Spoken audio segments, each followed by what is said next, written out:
السلام عليكم ورحمة الله وبركاته. بسم الله الرحمن الرحيم.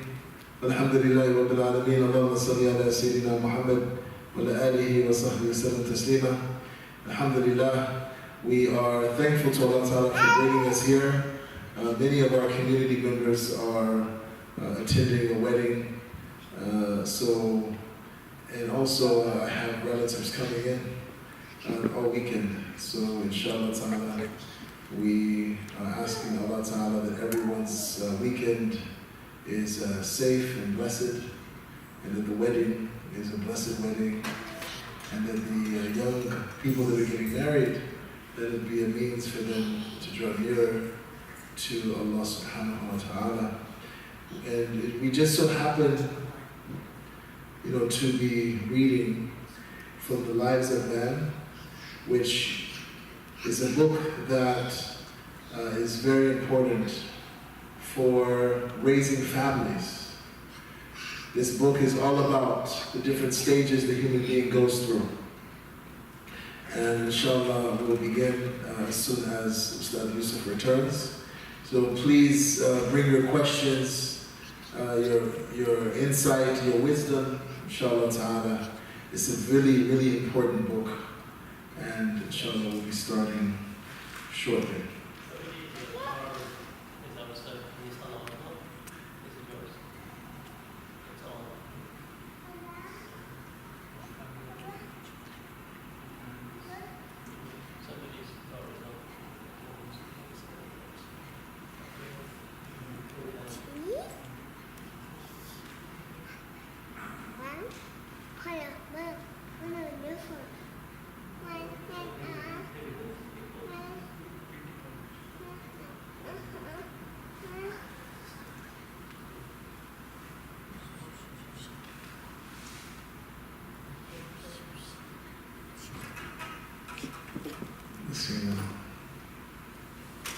So are there any questions regarding what we've gone over so far? Right now we're in the section on childhood. We're in the section on raising children. And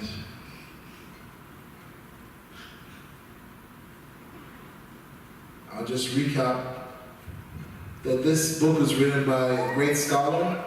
His name is Abdullah al-Haddad. Abdullah al-Haddad. He lived about 300 years ago. May Allah Ta'ala be pleased with him. Alhamdulillah. Okay. Bismillah. Bismillah. So let's begin with renewing our intention for learning. نوينا التعلم والتعليم والتذكر والتذكير والنفع والانتفاع والإفادة والاستفادة والحث على التمسك بكتاب الله وسنة رسوله صلى الله عليه وسلم والدلالة على الخير والدعوة إلى الهدى ابتغاء وجه الله ومرضاته وثوابه وقربه سبحانه وتعالى. So brothers and sisters, we entered the chapter on the dunya. What does the word dunya mean? The lower world, the material world. The word dunya comes from a verb in Arabic, dana, which means that which is close or that which is low. And we talked about the life in the womb, and then we talked about birth, what happens at birth, and what are the rights that you owe the child at birth. Alhamdulillah Rabbil Alameen. And all of these rights, all of these rituals are a means of protection for the family. They are protection for the child, spiritual protection. And so we ask Allah Ta'ala to grant us success to fulfill these rights towards our children. Alhamdulillah. So we'll begin. Aywa. Yes. Bismillahirrahmanirrahim. They must tell him to pray when he reaches 7 years of age and to fast as much as he can manage. From the age of 10 onwards, they are to discipline him physically should he neglect these duties. They should prevent him from associating with bad company and peoples whose dominant state is heedlessness and frivolousness, whether they be young or old. They must take even greater care with him as he develops the signs of discernment, and not allow him to say or do anything which is not pleasant and praiseworthy, so that he grows up in this manner, as these things become a firmly established habit in him, which will make it easy for him to practice them when grown up, for goodness is a habit. Most of the duties connected to this must be performed by parents and other guardians.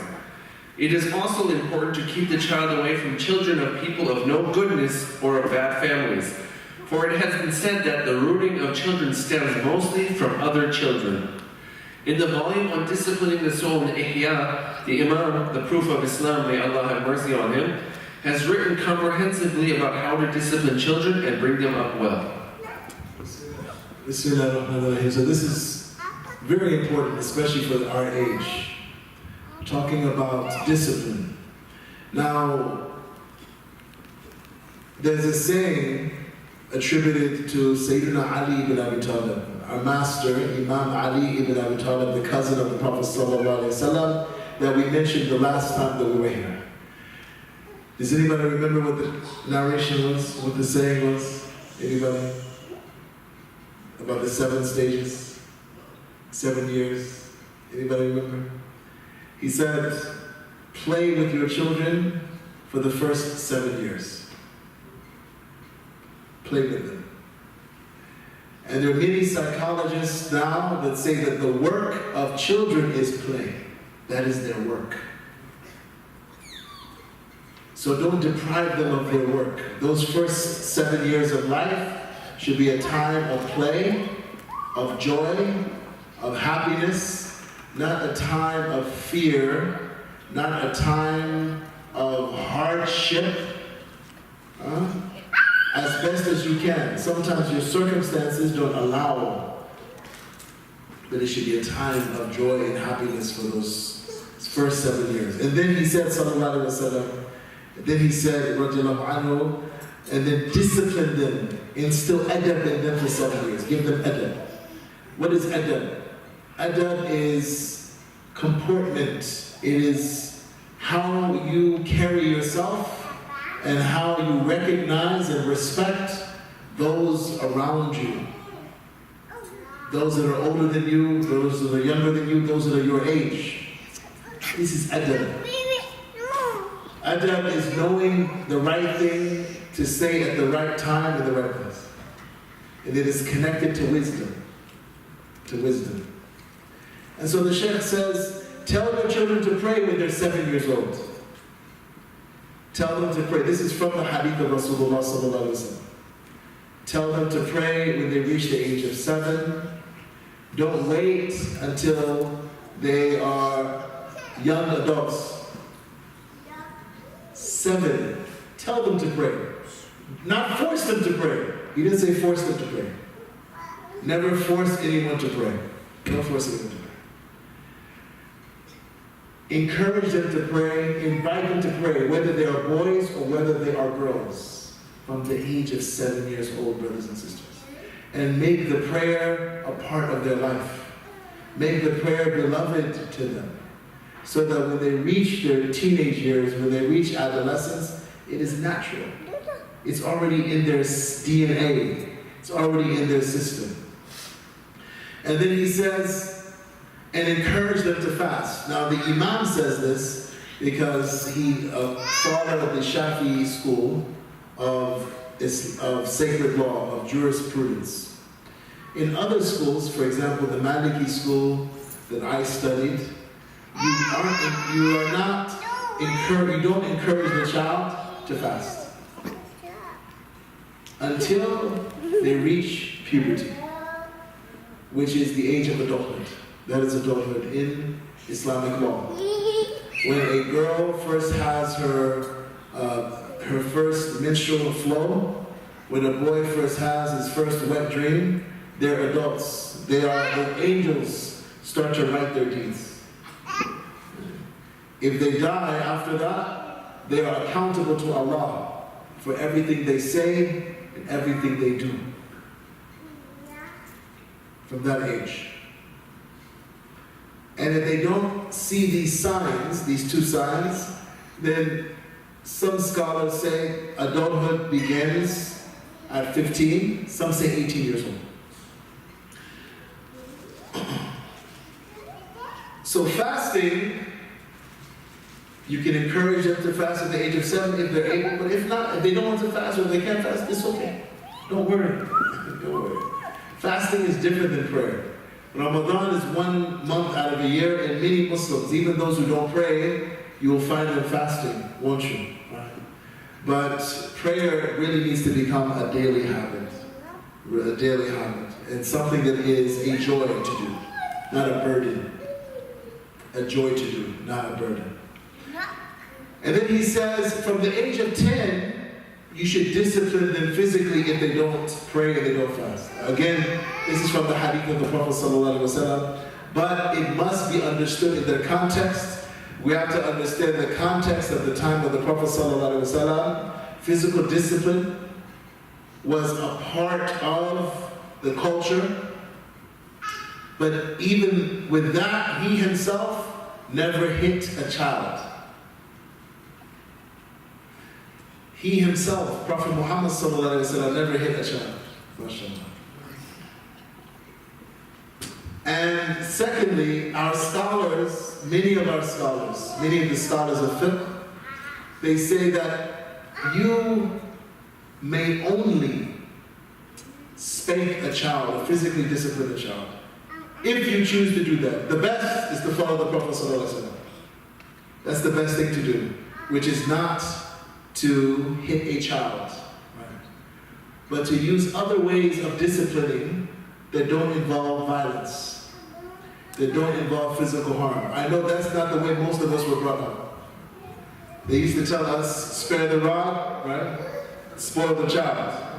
But even that was taken out of context. It doesn't mean a literal rod. It doesn't mean that. If you read the Bible scholars, it doesn't mean a rod you use to hit people. Right? It doesn't mean that. That's another conversation.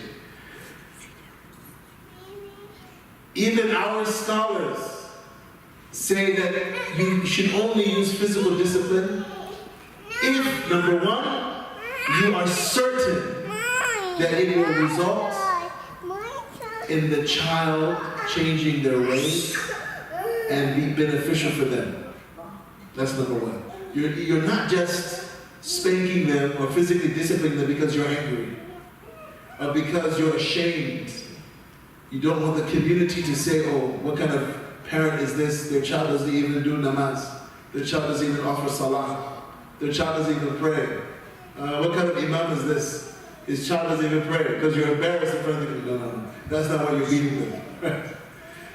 That's not why you may spank them. You're not doing it as retribution. Oh, you didn't pray? Then I'm going to spank your backside. No, that's not why. It's so that it will motivate them to establish the prayer. If you spank them and they're just upset at you, that's not the point. Thirdly, the scholars say you should only use physical discipline if you are not angry.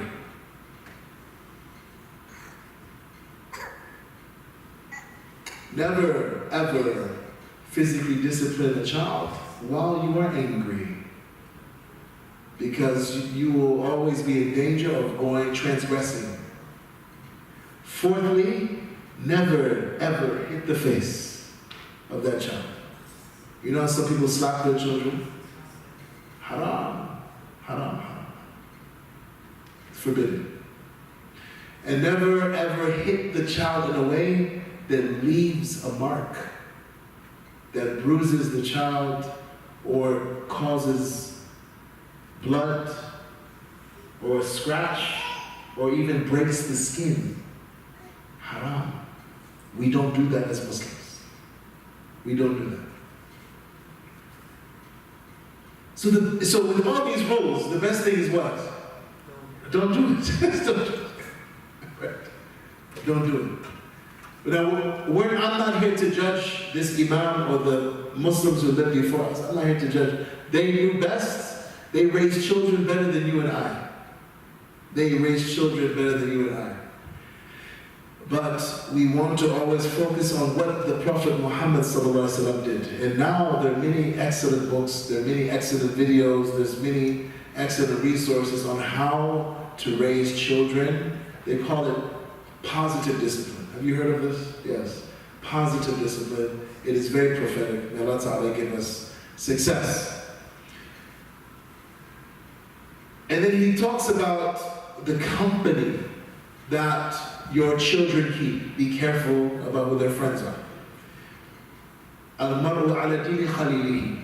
A person follows the religion of their closest friend.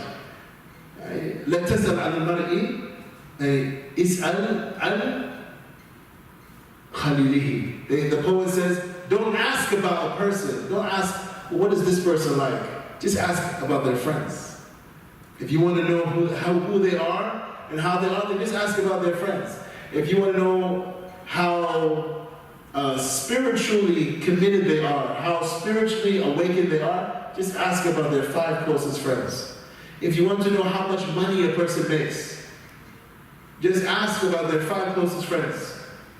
Even in the dunya, even in the finance, they tell you, your income is the average of your 5 closest friends. So if you want to make more money, just find new friends.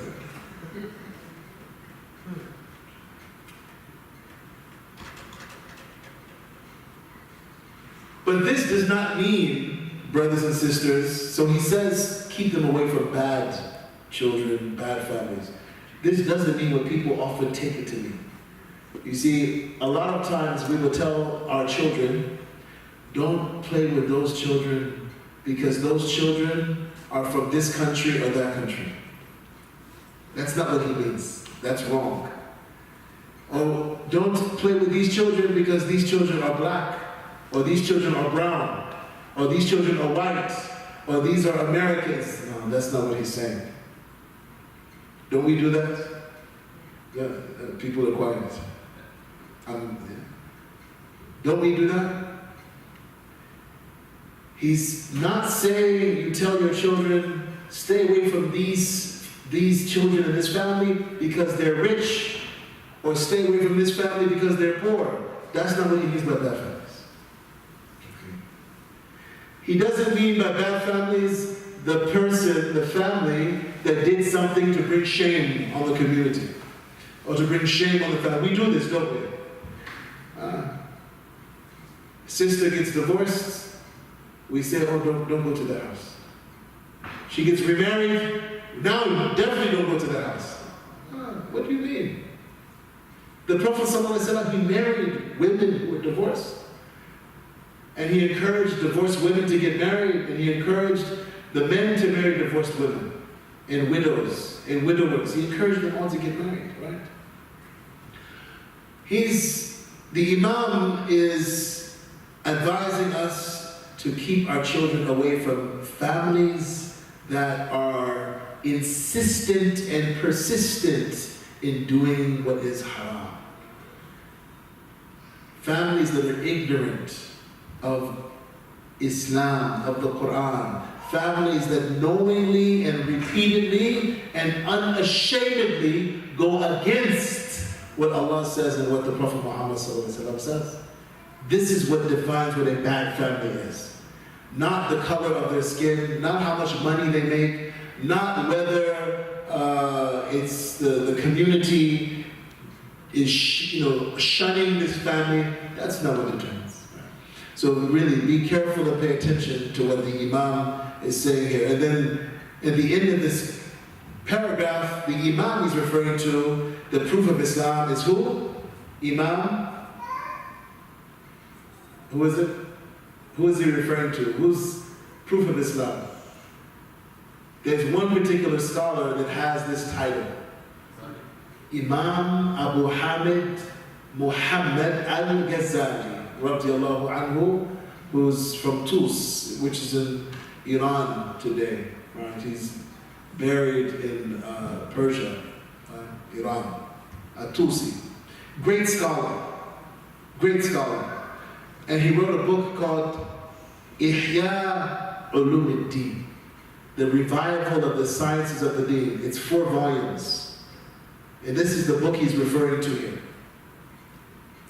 He says, read this book. There's a section on how to discipline children. On discipline here means what? How to instill character in them. How to make them follow the right way. It doesn't mean to knock them upside the head. That's not what discipline means here. Play it. So in the Ihya Ulumuddin, he has a beautiful section, and we actually read a section from it a few months ago. So I encourage you all to study it, preferably with a scholar. May Allah Ta'ala give us success. Go ahead, Bismillah. This period, from birth to puberty, is one in which God has lightened the load. For children are not obliged to pray, fast, or perform any other obligation of the Sharia, save what their guardians exhort them to do. The pen is withheld from the recording of the deeds of 3 people: a child until he reaches puberty, a sleeper until he awakes, and a madman until he recovers. That was just a hadith which I read. Such is the graciousness, generosity, and gentleness of God. Any act of religious observance that a child does before puberty is recorded in his Muslim parents' scroll.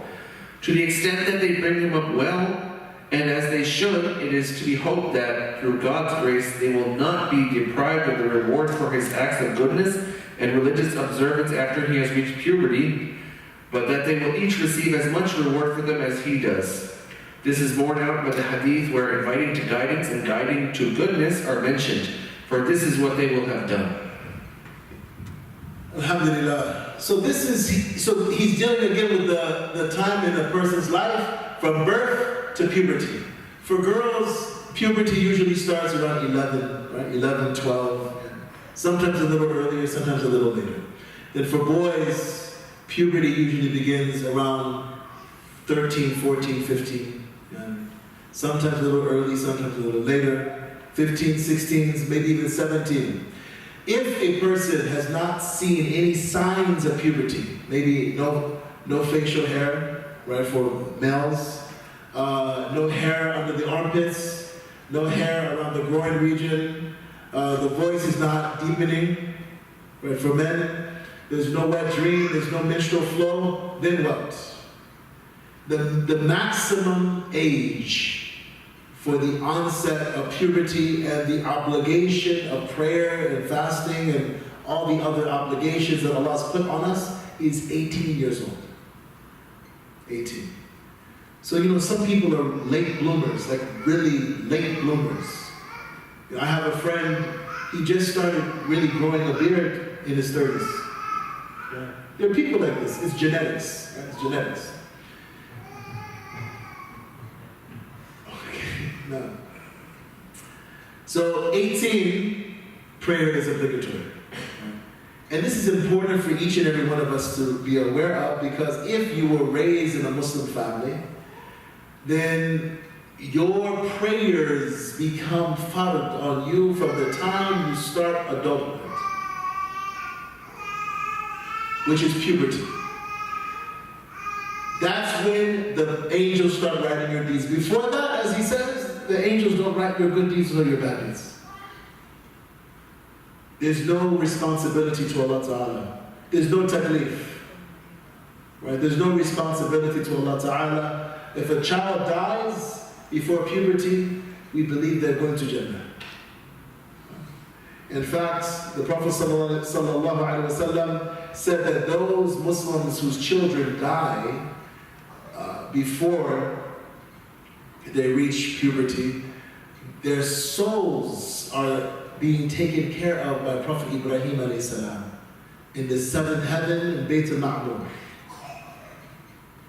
He's the guardian of the children, right? And they will be reunited until they're reunited with their parents on the Day of Judgment. Reunited with their parents in paradise. So my brothers and sisters,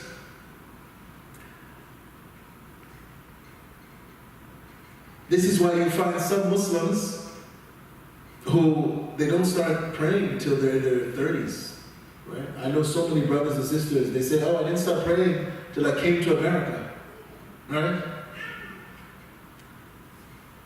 All those years before, they owe. You owe because you were Muslim, right? You were Muslim. You owe those prayers. All from whenever you started puberty, whether you were 12 or 17, all the prayers up to when you finally realize, SubhanAllah, I'm going to commit my life and surrender my life to Allah Ta'ala. You owe those prayers. And you should do your best to make them up. The obligatory prayers only, not the nafilah prayers, just the obligatory prayers. And just the obligatory prayers. Do your best. Try to make them up 2 days, 2 days of prayers each day. Instead of doing your sunnahs, make up your prayers. Right? So instead of doing the sunnah for dhuhr and asr and maghrib, you should make qada. Make qada. Make qada. And don't be overwhelmed, don't be in despair at the number of years. Just make the effort. When you're making up prayers, the only prayers that you should be doing outside of the fard are the 2 rak'ah before Fajr, right? And the Shafq and Witr after Isha. Everything else should be qada according to most of our scholars. And of course there's difference of opinion. No. Okay. When the child reaches puberty, assuming that he is sane, he becomes accountable, mukallaf, and God's discourse becomes addressed to him, including his injunctions and prohibitions, promises and warnings, rewards and punishments. And God commands the 2 noble guardian angels to record his good and evil deeds. The one on the right, his good deeds, and the one on the left, his sins. God the Exalted says, indeed, above you are guardians, noble and recording, aware of what you do. Surah 82, verse 11 to 12, I think. When the 2 receivers receive him, seated on... Sorry, this is Revelation. When the 2 receivers receive him, seated on the right and on the left, he utters no word, but there is with him an observer, ready. Surah 50. So once puberty, with the onset of puberty, and the child is sane, it is at that point the child is responsible. But there are 4 conditions that must be met for a human being to become morally accountable to God. The first is puberty that he mentioned, and we talked about what are the definitive signs that someone is now an adult. The second is sanity. So someone who is unconscious is not responsible to Allah Ta'ala. Someone who is asleep is not responsible to Allah Ta'ala. Someone who is mentally insane is not responsible to Allah Subhanahu wa Ta'ala. So the child has reached puberty now, they're an adult. Now they're saying, third, they must either be able to see or they must be able to hear. If they are blind, but they can hear, they are accountable for their deeds. The angels write down their deeds, good and bad. Or if they can hear, but they're blind, they are still accountable. A blind person can still listen, hear, and now they have Braille, right? If you have Braille, they can read. And a person who is deaf can see. Right? Still learning. And then we have a certain unique people like Helen Keller and others who were blind and deaf, but they could still, Allah Ta'ala still gave them understanding. amazing, miraculous.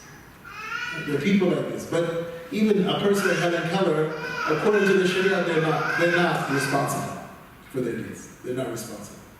Right? Deaf and blind, not responsible.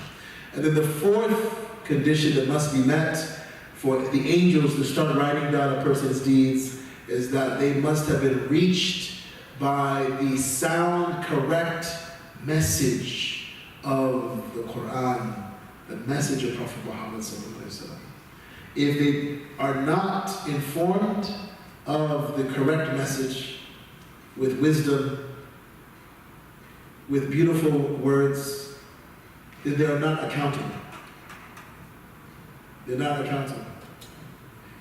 And I was at a retreat this past weekend with some college students at Virginia Tech, and it was college students from about 4 different colleges and universities. And when they heard this, they said, "What do you mean? That's not fair.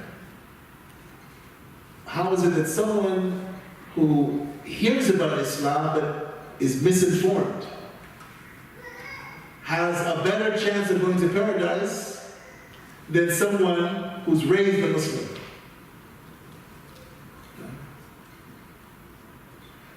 لَا يُكَلِّفُ اللَّهُ نَفْسًا إِلَّا وُسْعَهَا. Allah does not put on a soul a burden it cannot bear. And Allah does not punish a people until He sends to them a what? A messenger. Allah says in the Quran, the meaning of what is in English, right? So this responsibility must come with knowledge. If a person has no knowledge, then they're not responsible.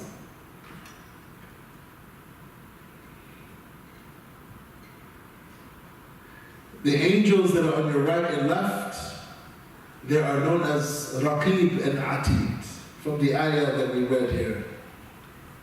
And Raqib and Atid,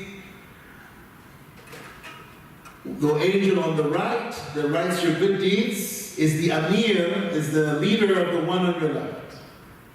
And the one on your left can only write your bad deeds with permission from the one on the right. And some of the scholars say, like Shaykh Ahmed Zarruq, may Allah Ta'ala be pleased with him, great Moroccan scholar, he says Allah actually gives you a grace period. If you do a bad deed, if you commit a sin, you get a grace period. He actually says 6 solar hours. Now, disclaimer, they're not necessarily like our 60-minute hours. Because when I studied in Mauritania, they showed us how to determine the time using the sun. So I think it's referring to the hours, for example, on a sundial. Right? You've seen a sundial before, right? The hours are different. It's still 24 hours. It's still 24 hours, but it's not 60-minute hours. Okay. Sorry? Not exactly. So the thing is, it's not exactly because the seasons, the tilt of the earth, all of these things affect time, right? In the daytime you have solar hours, and in the evening, Muslims used to use what are called stellar hours. We would tell time based on the rising of the constellations. And we've lost this, most of us. Well, inshallah, hopefully in the near future, Iftikhar Haidar will give us a lecture on the calendar. Fascinating. He's an expert. He's hiding, right? He's an expert on the Muslim calendar. Not just the Muslim calendar, calendars in different cultures and civilizations and different religions. We need to know this.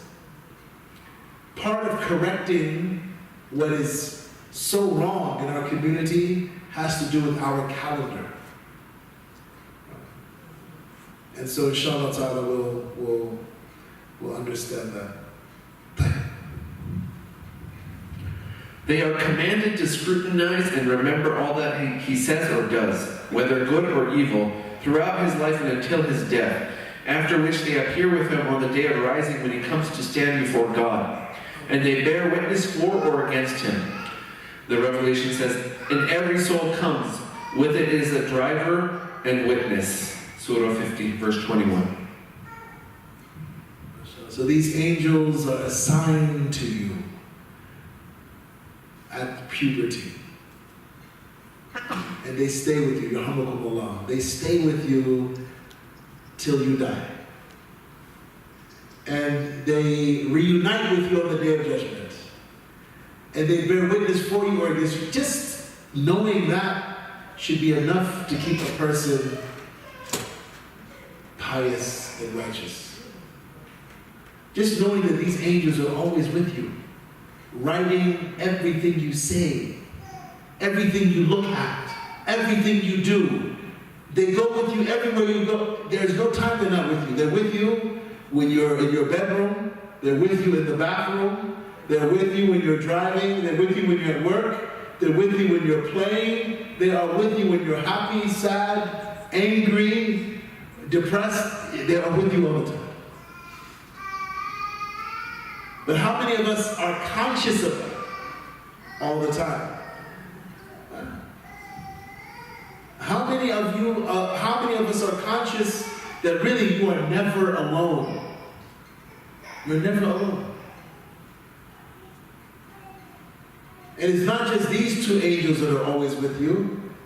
There are other angels that are with you as well.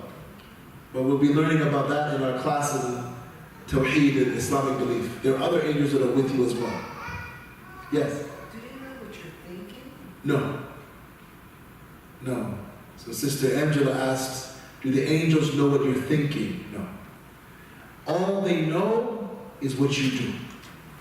What you say. Anything you do physically, they know. Yes. There will be times where your action might look like you're committing or acting badly, but the thought or the intention and the end result is good. Yes. If they don't know your thoughts, wouldn't there be sometimes misjudgment? So Allah Ta'ala, all they do is record. They don't judge you. But then one writes the good and the other writes the bad. With permission. Remember I said the right one gives a permission, and both angels only do what Allah commands them to do. وَيَفْعَلُونَ مَا يُؤْمَرُونَ. Both angels only do what Allah commands them to do, and Allah knows your thoughts. So they're not determined. God is determining. And Exactly. Yes. You know, like in a courtroom, you have the stenographer. What is it? What do they call it? Yeah, the stenographer. They record. Everything that's said in that trial gets recorded, right? It's documented. And now, I mean, we see this, don't we, with technology. You know, you can, just on your phone now, you can record everything a person does. You see the whole thing. It's crude compared to what we're talking about, right? But technology is approaching this ability to record. You're always under surveillance. Like one of my friends, he's a famous poet, Muslim poet, Amir Suleiman. You know, I don't know if any of you have met him. Has he ever been here, Amir Suleiman? Anyone know Amir Suleiman? After September 11th, you know, people said to him, because he had a really powerful poem he composed and performed on television called Danger, right? And the next day, the FBI showed up at his house. So people said to him, aren't you afraid of being under surveillance? He said, I'm not afraid, I'm already under surveillance. Allah subhanahu wa ta'ala, God has angels that are always watching me already. But you see how the technology is, again, imitating the spiritual reality. We are becoming increasingly a society of complete surveillance. Right. I mean, I can tell you, and I'm sure people like Iftikhar Bai could tell you that the technology that they have today, there's literally no privacy anymore. I mean, they have technology that can literally go, they can see what's happening in your home from outside your home. Play. They can use your appliances. Even I was just watching on the BBC News, I think it was BBC or one of these other news sources. There's this woman who's invented a way to erase your DNA traces. Because whenever you drink, push your lips or hold something, or, you sit somewhere, you're leaving a DNA mark. And anyone who has the proper technology can come and swipe that area. They can just get a strand of hair, a hair follicle, and she showed how she could take a person's nail or a person's hair, and she can enter that into a computer program, and they can construct your face. Did you know that? It's all here. Everything is all here. Yeah. No secrets. But that's the world we're living in. So these angels are always with us. So we're going to end this chapter now, this section now, alhamdulillah. When the child reaches puberty, his father or guardian should remind him again of the articles of faith and the obligations and prohibitions, even if he has already been taught these things. For he has now entered upon a new stage, and his situation is different. Even though at puberty he has become accountable for himself, he still needs encouragement, reminding, and explanations about what he has become accountable for, about religious obligations such as prayers and fasting, and keeping away from prohibited things such as adultery, homosexuality, alcohol drinking, and wrongfully consuming other people's money, whether by usury, coercion, deceit, or any other method. Although these are things any sane adult should seek to understand himself, if he has not been informed about them prior to reaching adulthood, it remains the duty of his parents and guardians to encourage and prompt him both to learn and to practice what he learns. This constitutes either an obligation or a firm recommendation, depending on the condition both of the parents and of their offspring. Alhamdulillah, alhamdulillah, alhamdulillah. So that brings us to the end of this section on childhood. And you see here the Imam is emphasizing again that raising righteous children is the responsibility of the parents and the community. It's not just on the mother and the father. This job is too awesome. There's an African proverb that it takes a village to raise a child. Right? Hillary Clinton did not come up with that, by the way. Right? Some people think Hillary Clinton said no. And it's an African proverb. It takes a village to raise a child. Not just a mother and a father, a village. So the whole community must come together. The whole community needs to educate itself. The whole community needs to show love and compassion to this child. The whole community needs to instill moral intelligence, spiritual intelligence, social intelligence in this child. Don't say, oh, that's not my child, it's not my problem. If you don't help this child stay on the right path now, you may regret it 20 years later.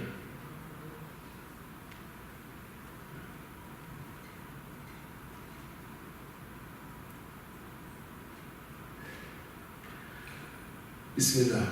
And so, even though you may have taught the child while they were young, while they were 7, 8, 9, 10 years old, once they reach puberty, you need to teach them everything again. Because now it's different. First of all, cognitively, their brains have matured. They have a sense of right and wrong. They have a sense of space and time that they didn't have when they were first learning about prayer and fasting. When they were in, elementary school, middle school, it's just a game. Right? There's no sense of the responsibility. There's no sense of the consequences. So once a child enters into adulthood, you reteach them all of the basics. And you ask them, do you believe in this? You ask them if they have doubts. You ask them if they have questions. And if they accept our beliefs, if they accept the worship, if they accept the spirituality, then they should say their shahadatan. They should say, Ashhadu an la ilaha illallah wa ashhadu anna Muhammadan Rasulullah in front of the whole community.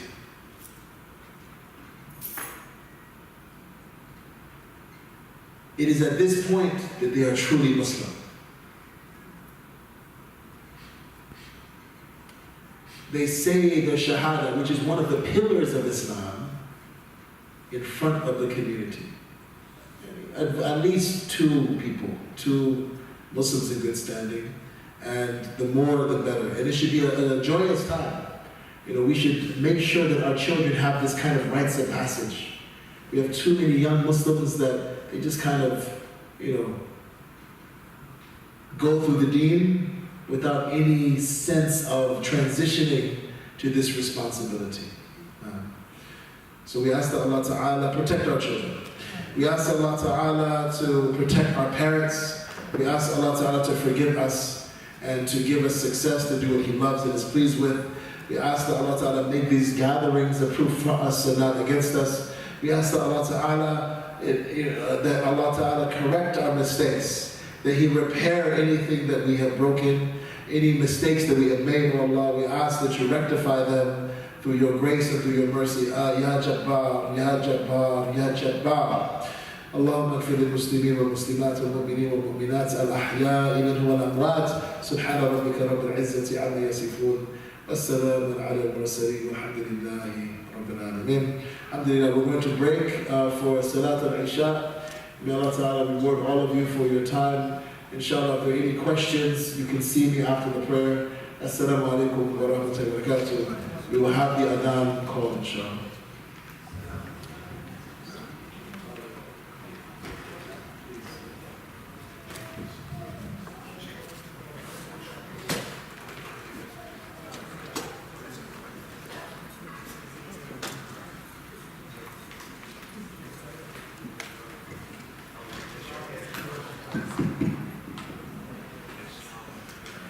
الله أكبر الله أكبر الله